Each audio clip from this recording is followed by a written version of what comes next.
dari catatan Yohanes, makanya jadi Tritunggal. Maka dari itulah Pak, kenapa saya pertanyakan, sejak kapan Yesus ngajarin Tritunggal? Kagak pernah. Gitu maksudnya. Baik. Jadi kata Tritunggal tidak ada terucap daripada Yesus Kristus. Tetapi dari ajarannya ketika di dalam dunia itu menjadi catatan. Contohnya begini, Pak Ustadz ya.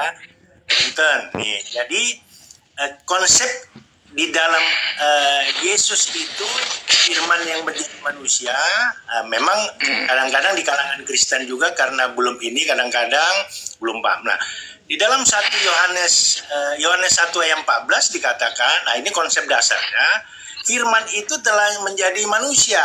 Jadi artinya bukan dicipta, Pak Ustadz. Nah, dan diam di antara kita, artinya di tengah dunia ini, dan telah melihat kemuliaannya, yaitu kemuliaan yang diberikan kepadanya sebagai anak tunggal dan penuh kasih karunia dan kebenaran. Jadi artinya memang pemahaman yang seperti Pak Ustadz ya sah-sah aja. Ya artinya ketika berbeda iman itu ya sah-sah aja gitu. Apalagi Pak Ustadz sebagai apologet kan gitu ya. Tetapi konsep kalau dibilang kata Tritunggal nggak ada memang Pak Ustadz. Tapi Bapak-Bapak gereja melihat ajaran-ajaran ketika dalam dunia itu bahwa dialah yang menjadi pertanyaan begini Pak Ustadz, kenapa firman itu perlu menjadi manusia? Kan begitu. Jadi kalau kita lihat makasih banyak riwayatnya dari Kejadian misalnya,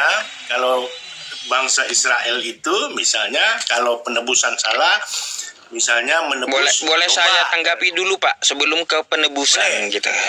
Boleh Pak Ustadz. Jadi begini Bapak, ketika Anda membantah saya memakai Yohanes 1 nomor 14, lagi-lagi itu bukan pengajaran dari Yesus, tapi paham yang Anda ambil dari catatan Yohanes gitu.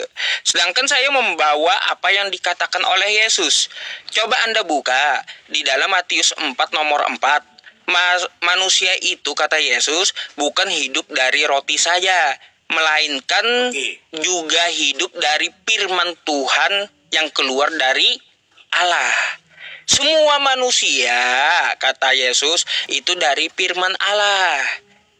Tuh, bukan cuma dia. Makanya Anda buka Matius 4 nomor 4. Yang saya bawakan ucapan Yesus, bukan paham dari Yohanes gitu.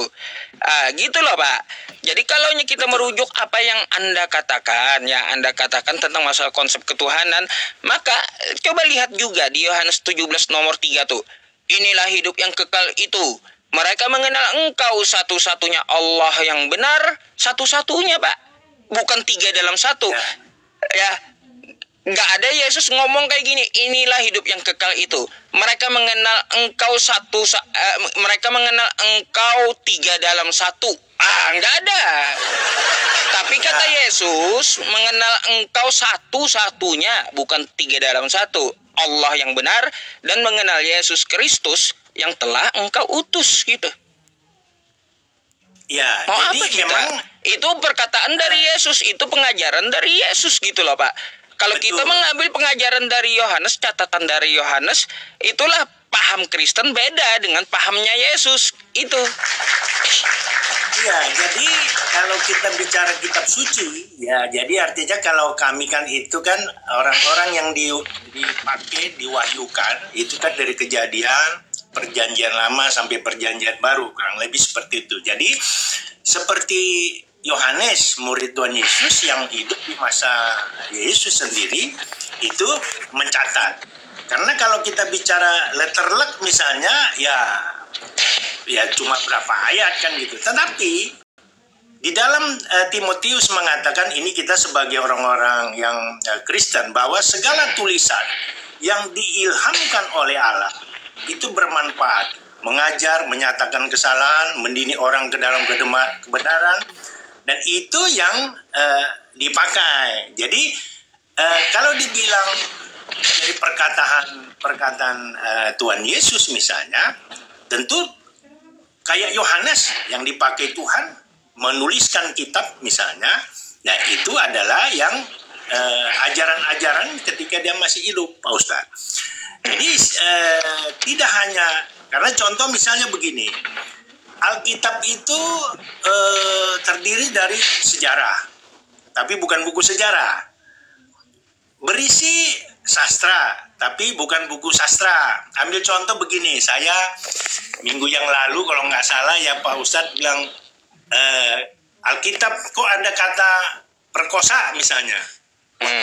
Ini misalnya, nah, jadi kalau kita lihat di dalam Alkitab secara utuh, kurang lebih seperti itu, yang seperti saya katakan bahwa dia menyatakan kesalahan, mendidik orang dalam kebenaran. Itu bukan untuk dicontoh misalnya.